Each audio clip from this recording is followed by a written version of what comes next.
का हो? कुछ कहले रहला याद बा? ऐसन तो कोनो बात ना याद आवत ह। अच्छा तो कटनी हो गई तो भुला गइल?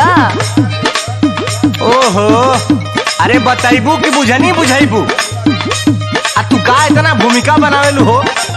कौनो बात सीधे सीधे ना बोल सकेलू? एक तो इतना टेंशन कपार पे खुदे है, ऊपर से लगाबू तू ऐठे। हाँ हाँ, हमरा भी टेंशने न बुझाई। काम निकल गइल ना, नहीं याद आवता तो सुन याद करावतानी।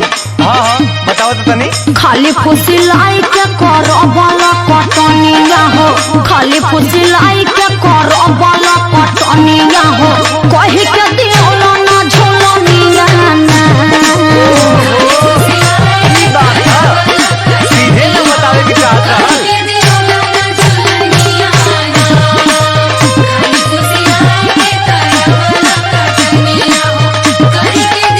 याद आइल लो? अरे पागल, उ तो हमरा यादे बा, लेकिन कुछ दिक्कत बा। अरे सबर का फल मीठा होला, आ तहरो के मिली सबर का फल, आज ना त कल। हाँ तो सबरे नु करतानी। धनवा के भाव तनी बढ़े दे तू धनिया हो, धनवा के भाव तनी बढ़े दे तू धनिया हो, तोहर के बढ़ाई दे दुनिया ना।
अरे पगली, अरे तू ही हमार हीरा है, तू ही हमार मोती है, तू ही हमार दाल है या तू ही हमार रोटी है, सब कुछ तू ही न है। अरे इतना मेहनतिया तू रही बजे न करीला।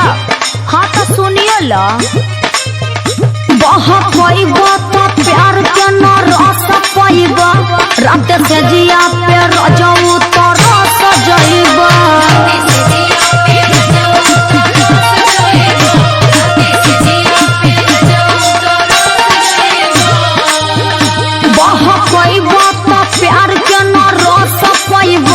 रात से जिया पे रजाऊ तो रस जाइबा, हमारा से चली ना तो हार बाई मनिया हो, हमारा से